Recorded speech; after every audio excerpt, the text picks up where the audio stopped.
Irmãos, está conosco desde ontem, reverendo Ivan, igreja presbiteriana na cidade de São João, Boa Vista, da Boa Vista. Reverendo Ivan, um amigo de longa data do nosso presbítero Gedaias. Reverendo Ivan estava compartilhando que quando foi pastorear em Cesita, não é isso? Os Gedaias esses estavam vindo para Belo Horizonte, o reverendo Ivan morou na casa do reverendo Gedaias lá em Acesita na ocasião. Oi? Eu promovi. Mas antes do culto eu tinha conversado com ele. Mas já que descontraiu, o reverendo Ivan conhece o presbítero Gedaias da época que o Gedaias ainda tinha aquele cabelo de lado loiro, que tem inclusive num vídeo que o Neuber gravou, que o Felipe Salum, que está lá em cima, dormia no colo dele, num banquinho aqui do lado esquerdo, do meu lado esquerdo. Mas é um amigo muito antigo do presbítero Gedaias, que é um pastor também. E fomos muito abençoados ontem pela palavra que o reverendo Ivan trouxe e também hoje pela manhã. E eu creio que Deus há de nos falar ao coração por meio da palavra do Espírito, novamente na instrumentalidade desse servo dele. Reverendo Ivan, que Deus possa usá-lo novamente, irmão.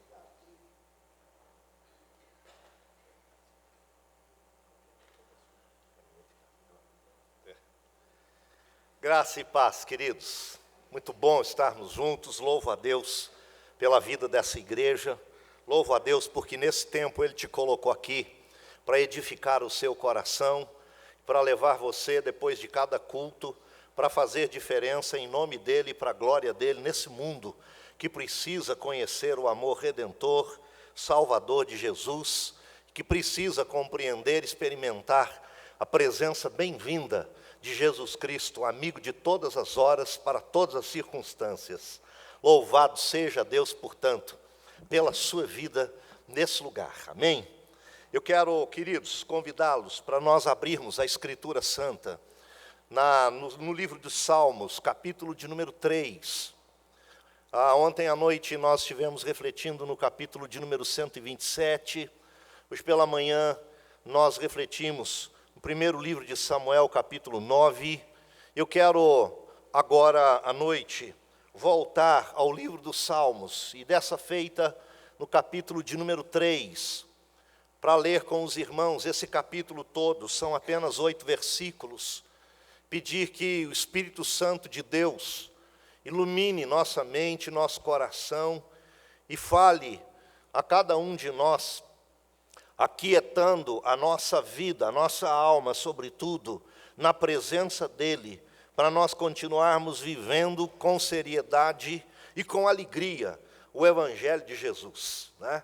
Salmo capítulo de número 3, a palavra de Deus diz assim, e esse é um salmo de Davi, diz assim: Senhor, como tem crescido o número dos meus adversários, são numerosos os que se levantam contra mim, são muitos os que dizem de mim, não há em Deus salvação para ele. Porém tu, Senhor, és o meu escudo, és a minha glória e o que exaltas a minha cabeça. Com a minha voz clamo ao Senhor, e Ele do seu santo monte me responde. Deito-me e pego no sono. Acordo, porque o Senhor me sustenta. Não tenho medo de milhares do povo que tomam posição contra mim de todos os lados. Levanta-te, Senhor. Salva-me, Deus meu, pois feres nos queixos a todos os meus inimigos, e aos ímpios quebras os dentes. Do Senhor é a salvação, e sobre o teu povo a tua bênção. Meus irmãos, vamos ler comigo juntos o versículo de número 3. Vamos todos juntos, terceiro versículo. Porém, tu, Senhor, és o meu escudo, és a minha glória, e o que exaltas a minha cabeça. Que Deus nos abençoe, que Ele fale ao nosso coração na exposição e no aprendizado desse salmo tremendo para a nossa edificação nessa hora. Eu quero que você tenha em mente 3 palavras simples e objetivas, enquanto nós explanamos o salmo de número 3. E essas 3 palavras são o tema proposto para a nossa reflexão nessa noite. São elas afirmações de fé. Vamos falar juntos? Afirmações de fé. Ficou bonito, vai ficar mais bonito ainda. Vamos juntos? Afirmações de fé. Queridos, na minha caminhada pastoral, eu acredito que na caminhada pastoral de todos os meus colegas pastores, se não da maioria deles, é um dos momentos mais gratificantes e muito emocionantes. É aquele momento quando pecadores rendidos aos pés de Jesus, redimidos pelo sangue derramado na cruz e conhecedores do sacrifício de Cristo em seu favor e em seu lugar, comparecem diante do povo de Deus para publicamente professarem a sua fé, para dizer de forma pública aquilo que eles já receberam e compreenderam no seu coração, a novidade de vida que eles receberam de Cristo Jesus, e a dedicarem as suas vidas ou a sua vida ao Senhor pelo restante dos seus anos, para viverem única e exclusivamente para honra, glória, louvor e testemunho do nome santo de Jesus sobre a face da terra. Esse momento de declaração pública da fé, de fazer conhecida a sua profissão de fé, é um momento extremamente edificante, extremamente emocionante para a família da fé. É quando Deus dá à igreja o privilégio de perceber que o trabalho da semeadura produziu frutos dignos para o reino de Cristo, e a igreja pode colher esses frutos e pode louvar a Deus por eles nesse momento de adoração. Mas eu tenho que dizer para você que se existe um momento singular no qual nós publicamente comparecemos diante do povo de Deus e professamos a nossa fé, afirmações de fé nós temos a oportunidade de fazer para a glória de Deus diante dos homens todos os dias. Como seres relacionais, nós temos o privilégio de conviver com dezenas, se não centenas, de pessoas diariamente, diante das quais Deus nos dá o privilégio de vivermos a nossa fé e de deixarmos marcado e impregnado diante deles o nosso testemunho. E em muitas circunstâncias Deus também permite a oportunidade do desenvolvimento de um diálogo onde a gente tem o privilégio de dizer em quem nós cremos e por que nós cremos, e de contar o que Ele fez por nós, para que pela sua muita misericórdia e graça, aquela pessoa também ouça e quem sabe receba o Senhor Jesus como seu Senhor, único Senhor e suficiente Salvador. Querido, o Salmo de número 3, nós temos denominado de um salmo de afirmações de fé. Mas eu preciso deixar para você bem claro que esse salmo de número 3 é um salmo de Davi, que foi escrito num dos momentos mais delicados da sua vida. Quando ele escreveu esse salmo, ele estava vivendo um momento que eu gostaria que nenhum mortal vivesse. Davi estava vivendo um momento no qual ele estava fugindo do inimigo. Ele estava vivendo um momento em que ele teve que sair correndo do palácio e da cidade e buscar um esconderijo nas cavernas das montanhas em volta de Jerusalém, porque o inimigo estava ao seu encalço, porque o inimigo estava tentando se assentar no seu trono, usurpando o seu próprio trono. Quem era esse inimigo? Não era uma pessoa qualquer. O inimigo de Davi descrito no Salmo de número 3, ou que levou Davi a escrever o Salmo de número 3, é um homem chamado Absalão, que significa pai da paz. E Absalão era o próprio filho de Davi. Então Davi está fugindo do seu próprio filho, que nesse contexto cria uma rebelião em Israel e quer se assentar, ele quer usurpar o trono do próprio pai com vida. Se você quer entender melhor todo o contexto do Salmo de número 3, você pode se reportar ao segundo livro de Samuel, no capítulo 15, porque ali está a narrativa desse momento. No capítulo de número 13, acontece um episódio dramático na história da família de Davi. Seu filho chamado Aminon, cujo nome significa digno de confiança, comete um incesto com a sua irmã Tamar. O irmão Absalão toma todas as dores, porque agora a desonra, o opróbrio, entrou na história da casa do rei Davi. E Absalão, então, com o coração cheio de ódio pelo seu irmão Aminon, mata o seu irmão tempos depois. Absalão foge porque o rei Davi precisa ter uma conversa muito séria com ele. Davi vai ao encalço, mas não encontra Absalão. Absalão fica uns 2 anos ou mais longe do convívio do seu próprio pai, diante do homicídio que ele cometera, ali matando o seu próprio irmão.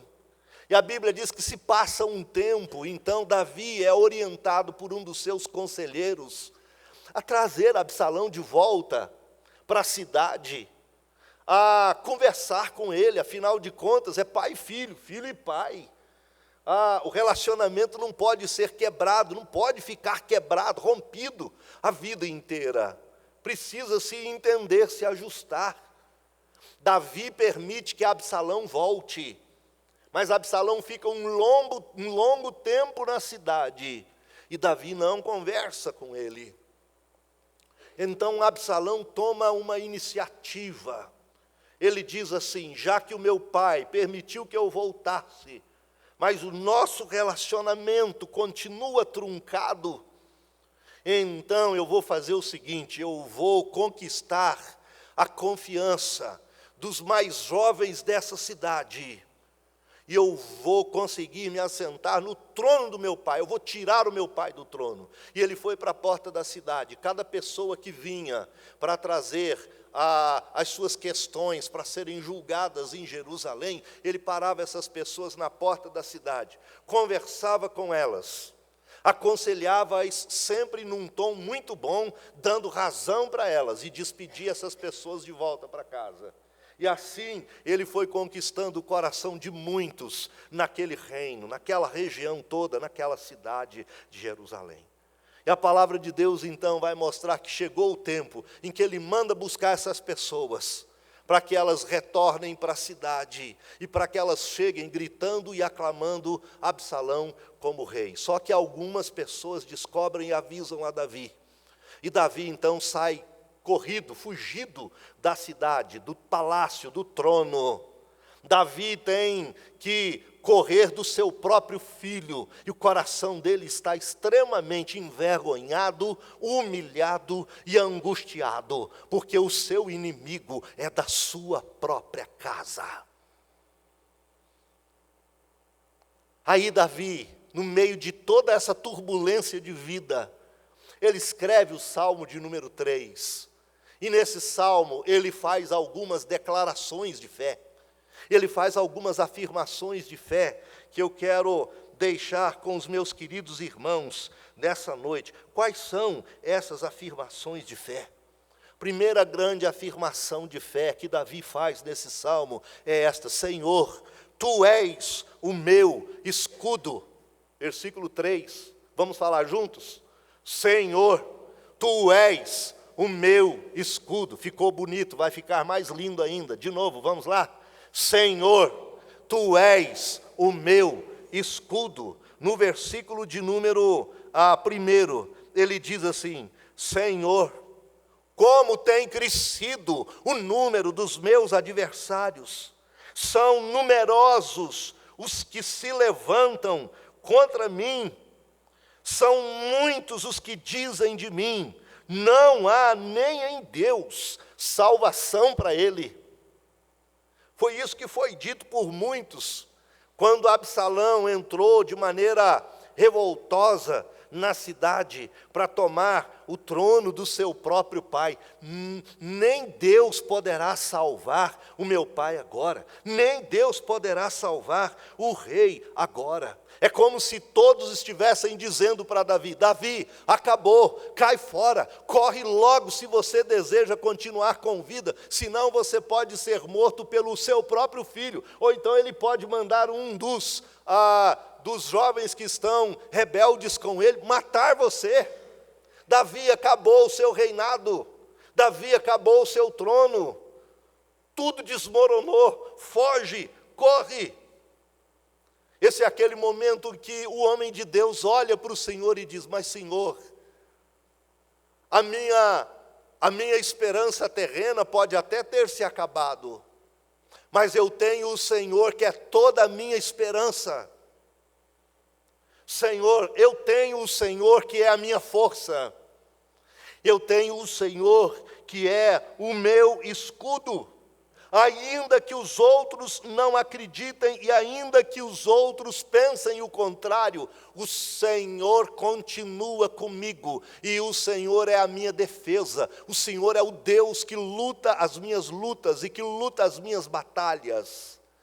O escudo, querido, é um instrumento de defesa da armadura do guerreiro. Com o escudo colocado à frente, os inimigos jogam as setas, as flechas, as lanças, e elas podem vir com toda a força e poder, mas elas vão se chocar, elas vão bater no escudo e elas vão cair por terra. A palavra de Deus deixa muito claro, através de Davi e em outros textos das Sagradas Escrituras, que o Senhor é o Deus que defende a nossa causa em todo o tempo. Talvez você também esteja vivendo circunstâncias delicadas da sua história, da sua vida. Talvez se pareça que o mundo esteja se fechando contra você. Talvez momentos delicadíssimos, dificílimos, possam estar vindo sobre a sua história. Mas eu preciso dizer para você que a esperança não se acabou. Eu tenho que dizer para você que existe um Deus que defende a nossa causa. Um Deus que conhece o nosso momento. Um Deus que sabe de todas as situações pelas quais nós passamos, as quais nós vivemos. E um Deus que se coloca à frente de nós, como o nosso escudo para nos defender dos nossos inimigos. E quando muita gente pensa que não tem mais jeito para nós percebemos que o Senhor, que é o nosso escudo e que nos defende, é um Deus que tem jeito, que tem solução e que tem resposta para todas as circunstâncias adversas que vêm contra nós, porque a palavra de Deus nos assegura em vários salmos, dentre eles o 142, que o Senhor é o nosso alto refúgio. O Senhor é aquele para quem nós podemos correr, em quem nós podemos refugiar em todos os tempos da nossa história, sobretudo nos momentos mais difíceis. Tu és o meu escudo. Mas as afirmações de fé de Davi não param nessa frase. Ele tem outras afirmações. E uma segunda afirmação está no versículo 3 também. Ele diz assim: Senhor, Tu és a minha glória. Vamos falar juntos? Senhor, Tu és a minha glória. Outra vez. Senhor, Tu és a minha glória. Tem algumas situações da nossa vida que a gente não sabe por que a gente está passando por elas. A gente busca compreender razões, motivos, fundamentos, e a gente não encontra respostas. Há outras que a gente fica pensando, o que eu fiz de errado? Onde foi que eu errei para que tudo isso acontecesse, para que o mundo desmoronasse sobre a minha cabeça, assim, de forma tão abrupta, tão rápida? E a gente não consegue encontrar uma resposta. Mas as situações, as circunstâncias estão aí, e a gente precisa encará-las. Quando Davi está vivendo um momento vergonhoso, entre aspas, no qual o reino inteiro sabe que agora ele está fugindo do seu próprio filho, e que ele pode vir a ser morto pelo próprio filho, Davi olha para Deus e diz, o Senhor é o meu escudo, ou seja, o Senhor é quem defende a minha vida e a minha causa, mas o Senhor é a minha glória. O que essa frase significa para a gente? Qual era a glória de um rei? A glória de um rei era representada pela sua coroa. E a coroa ele usava sobre a cabeça. Ninguém mais no reino usava a coroa. Só o rei. Então, por onde quer que ele passasse, ele era aclamado, ele era honrado como o soberano daquele reino, como o Senhor que dominava sobre aquele reino. E ele não precisava ter uma faixa no peito, a coroa sobre a cabeça era suficiente para que todos percebessem, de fato, quem ele era. A sua coroa representava o seu poder, o seu domínio, representava, simbolizava a sua glória. Mas na história de Davi, tem uma coisa muito interessante para a gente entender por que ele diz que o Senhor é a minha glória. É que Davi foi morar no palácio muito cedo. Mas ele não teve a coroa sobre a sua cabeça tão cedo assim. A Bíblia diz que quando o coração de Deus se entristeceu das atitudes de Saul, que reinava sobre Israel, que Deus ordenou a Samuel que ungisse Davi como futuro rei de Israel. Então, ele foi ungido naquele episódio lá da casa de Jessé, quando os 6 filhos que estavam em casa passaram diante do homem de Deus. E não era nenhum deles que Deus tinha escolhido, mas era aquele garoto que estava lá no campo, como pastor de ovelhas, cuidando do rebanho do seu pai. E que Deus disse para o seu servo que deveria mandar chamar e esperar que ele chegasse, para que o azeite fosse despejado sobre a cabeça dele, simbolizando a sua unção como o futuro rei de Israel, escolhido pelo próprio Deus. Desde aquele momento ele foi levado para o palácio, foi criado lá, ele aprendeu todo o protocolo e toda a etiqueta do palácio. Ele tinha que ser treinado como futuro rei de Israel. Mas ele só iria se assentar no trono e só teria a coroa, a glória sobre a sua cabeça no dia em que Saul morresse. E apesar de Saul ter se tornado inimigo de Davi e ter tentado matá-lo por várias vezes, Davi teve muitas oportunidades de matar Saul também. Mas a Escritura Sagrada diz que no seu coração, ele sabia esperar o tempo de Deus para que as coisas acontecessem na sua história. E ele jamais tocaria na vida de um ungido de Deus. Quando Saul morre, é que Davi tem a coroa sobre a sua cabeça. Provavelmente, pouco tempo depois que ele tem a glória sobre a sua cabeça, o seu filho apronta esse episódio com ele. E agora esse homem tem que sair correndo de Jerusalém. Sair correndo do palácio e da cidade. Não dá para usar coroa na cabeça. A glória ficou para trás. Ele sai como um homem qualquer. Ele sai como um simples mortal.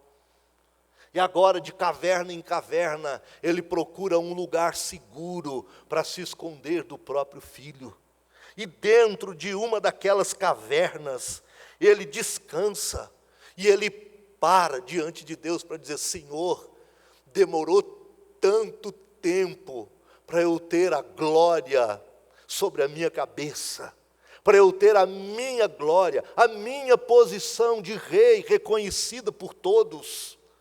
Senhor, eu esperei tanto tempo para, entre aspas, tão pouco tempo curtir esse período de reinado, para tão pouco tempo ter a coroa sobre a minha cabeça.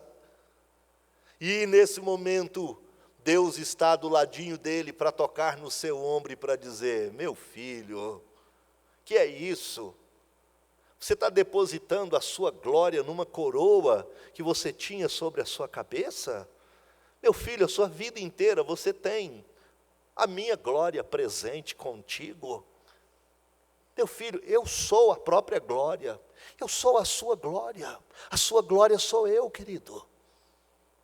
Sou eu quem torna você reconhecido. Fui eu quem te tirou lá dos campos, do anonimato. Ninguém nem sabia que você existia, a não ser a sua família e as pessoas que moravam nos arredores. Fui eu que mandei o homem de Deus lá para te ungir. Fui eu que te levei para o palácio. Eu que te coloquei como general do exército de Saul. Eu que te dei todas as vitórias, todas as conquistas.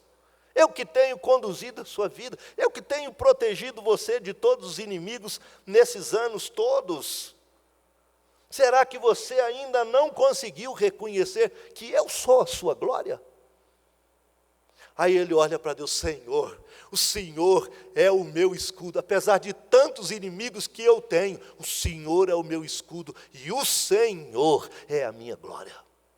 O que a gente aprende com Davi aqui, querido?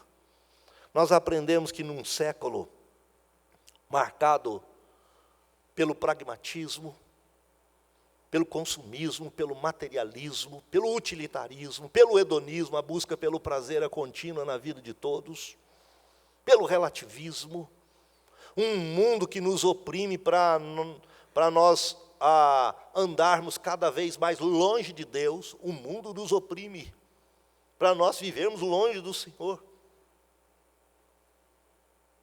Esse mundo tem incutido na mente das pessoas o desejo da glória, a busca pelo reconhecimento. A glória de muita gente do nosso século está nos diplomas que são multiplicados nas paredes do seu escritório.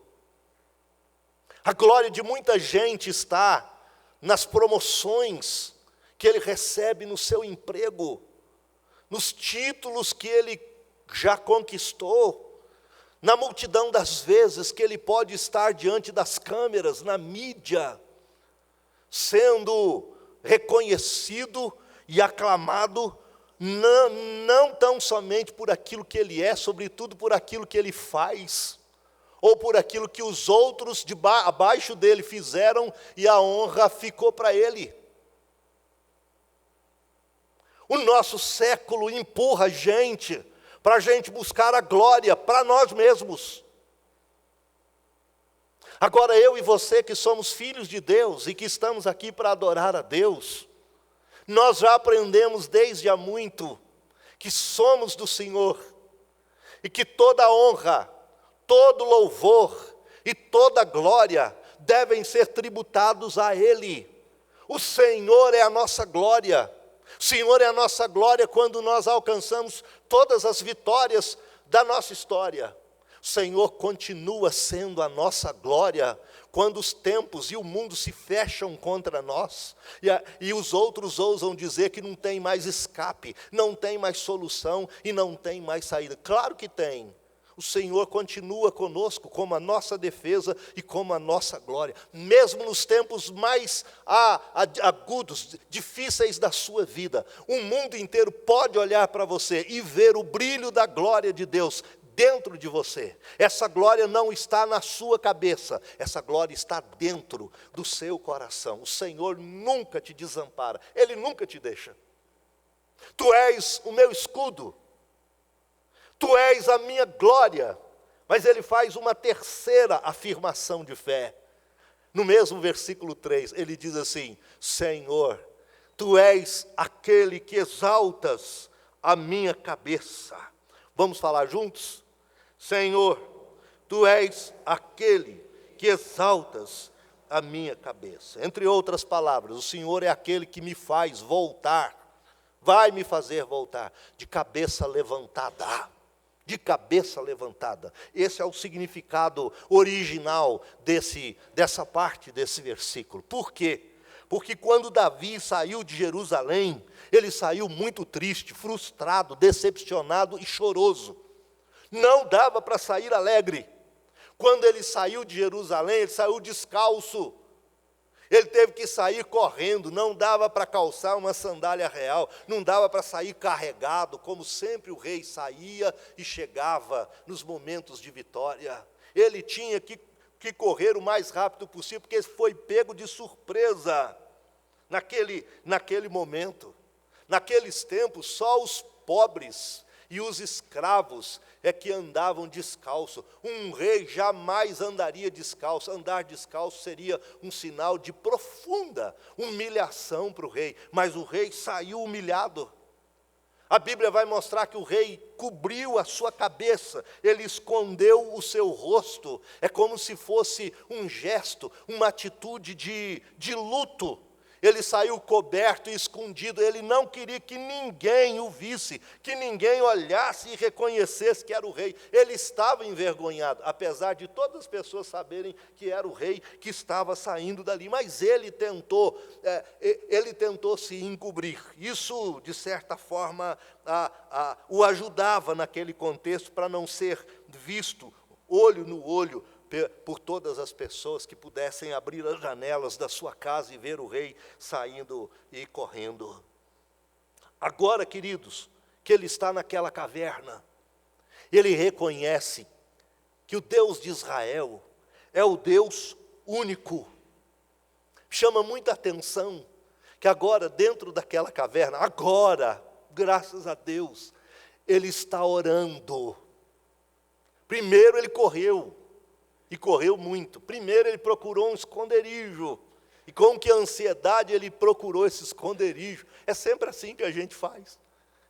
Depois ele tirou um tempo para orar. E no momento que ele tirou um tempo para orar, é como se ele estivesse dizendo: Senhor, por que eu estou fazendo tudo isso? O Deus que me defende aqui é o Deus que poderia me defender lá. Eu tenho que voltar para lá. Ele diz: Senhor, o Senhor é o Deus que exalta a minha cabeça. É muito interessante a gente observar a sequência desse salmo, porque no versículo de número 4, que é o versículo que comprova o tempo de oração de Davi, ele diz assim: com a minha voz, o quê? Clamo ao Senhor, e ele de onde? Do seu santo monte me responde. O santo monte era o monte de Sião, onde ficava a cidade de Jerusalém, onde estava o palácio, onde estava o trono, no qual o rei se assentava para reinar e governar sobre todo o povo. Davi ora e diz: o Senhor me responde é de lá. Eu nem precisava ter saído de lá. Do seu santo monte, o Senhor me responde. Aí acontece algo tremendo, versículo de número 5. Olha o que ele diz. Ele diz assim: deito-me e pego no sono, acordo, porque o Senhor me sustenta. Quando eu leio esse salmo, queridos, e me coloco no lugar de Davi, eu fico imaginando o seguinte: a situação ainda não tinha sido resolvida. A situação ainda não tinha sido resolvida.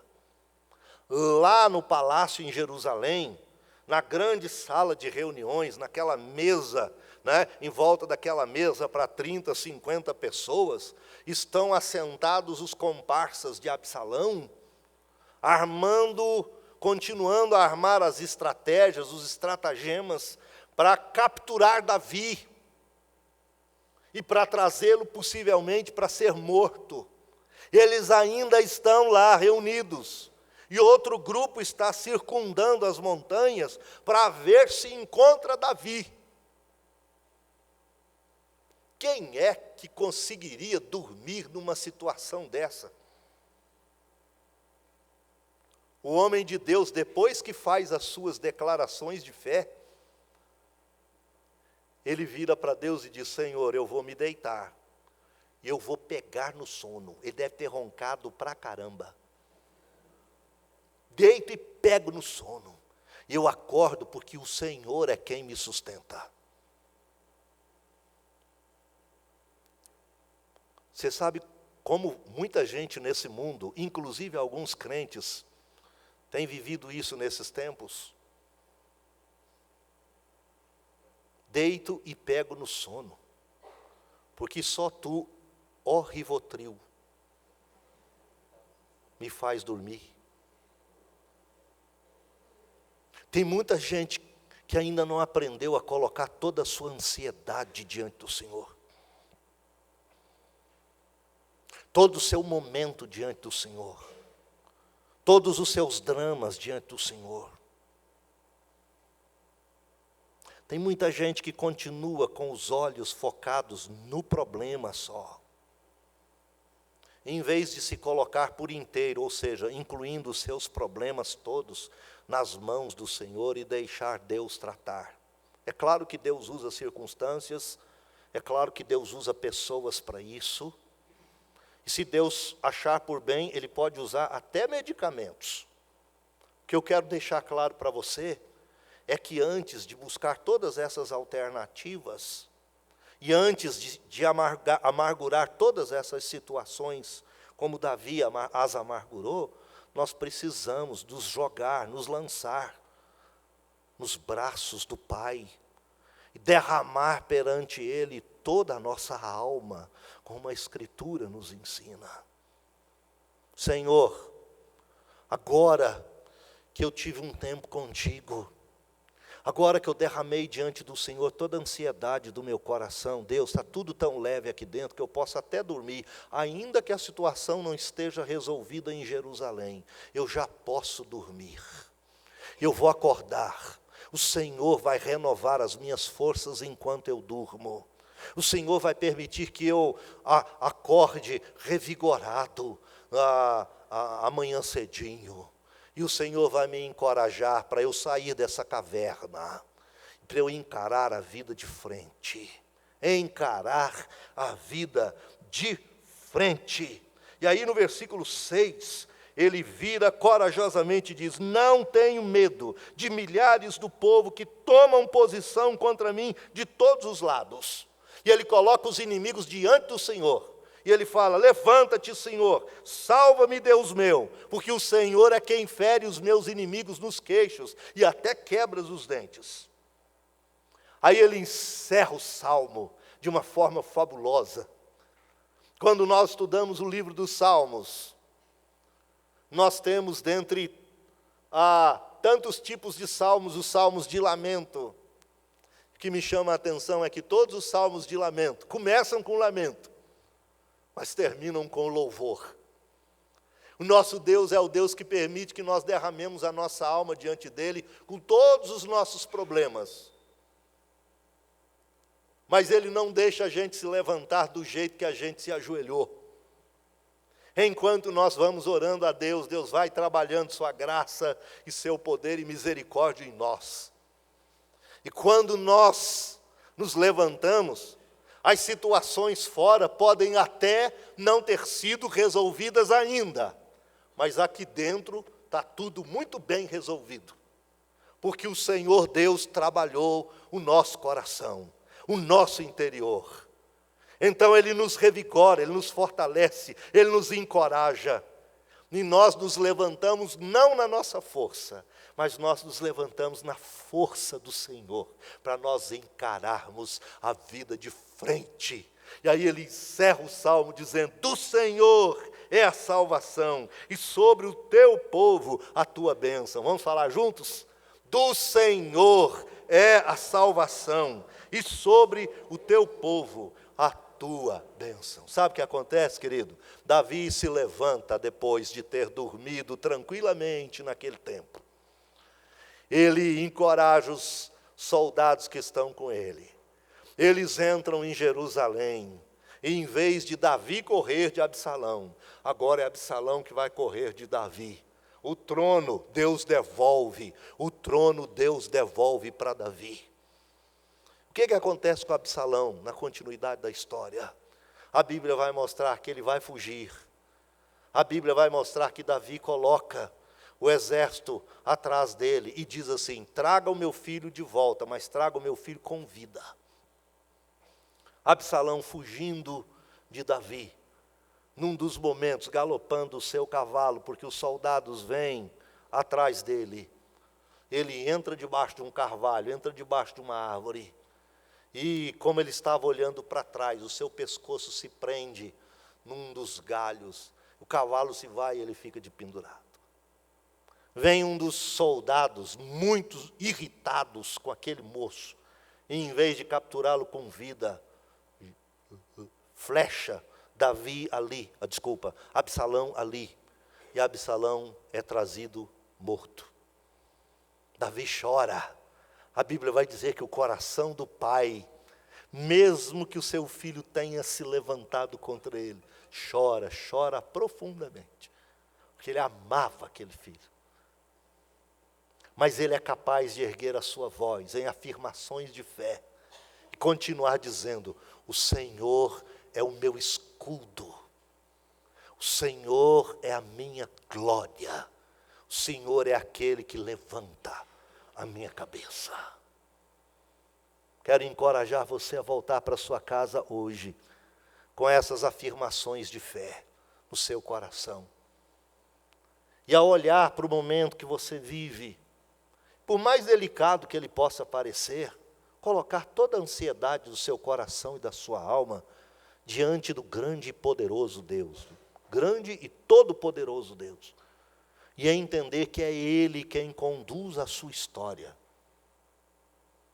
e que no tempo dele a vitória virá, porque a glória não é sua, a glória é dele. Vamos fechar os nossos olhos, queridos. Senhor nosso Deus e nosso Pai, somos o teu povo e rebanho do teu pastoreio. Amamos o Senhor porque o Senhor nos amou primeiro. Temos sido alvos, ó Deus, da tua graça, da tua bondade e da tua misericórdia diariamente, diuturnamente. Te damos graças pelo privilégio de nos reunirmos como teu povo. Mas confessamos, ó Deus, que somos bombardeados pelo mundo todos os dias. E que em muitas circunstâncias, nuvens carregadas, nuvens negras se fecham sobre a nossa cabeça. E parece que o mundo vai desabar sobre nós. Muitas vezes problemas tão grandes, ó Deus, difíceis de serem resolvidos, se deparam contra nós. E a gente chega a pensar que não iremos encontrar solução. Somos acometidos por um medo tão grande. Somos às vezes tomados de pavor. Ficamos com muito medo dos homens e do que os homens podem fazer contra nós. Senhor, tem misericórdia de nós. Se nesses momentos nós procuramos as cavernas da vida, para nos afundarmos nelas, para fugirmos dos problemas, ajuda-nos, ó Deus, a compreendermos que Tu és o nosso escudo, que Tu és a nossa glória, e que Tu és aquele que levantas, exaltas a nossa cabeça. Ajuda-nos, ó Deus, a olhar para o Senhor, e a encararmos de frente todas as circunstâncias da nossa vida, com uma certeza muito grande, que absolutamente nada acontecerá conosco sem que o Senhor permita. O Senhor é o Deus que caminha conosco, o Senhor é o nosso refúgio, o Senhor é a nossa fortaleza, O Senhor é o Deus que vai à nossa frente e que defende a nossa causa. Aquieta, Senhor, o nosso coração diante de Ti. Ajuda-nos, ensina-nos e encoraja-nos a colocar todas as nossas questões nas Tuas mãos, numa certeza enorme de que o Senhor já está no controle de todas as coisas. O Senhor já nos ouviu, e o Deus que ouve é o Deus que prepara as respostas. Aquieta a nossa alma, Deus, nos leva para casa, fortalecidos pelo Senhor. Ensina-nos a olhar para Jesus Cristo, o nosso Salvador, aquele que enfrentou tantas oposições, aquele que teve tantos inimigos, aquele que foi colocado numa cruz, pregado numa cruz no nosso lugar, aquele que derrotou a morte, aquele que venceu a tumba, aquele que ressuscitou, vive, está no meio de nós, dentro em nós, e é a garantia de todas as nossas vitórias, sendo a maior delas a nossa ressurreição. É no nome dele que nós oramos, dedicando toda a nossa vida, depositando toda a nossa confiança e fé. Em nome de Jesus. Amém e amém.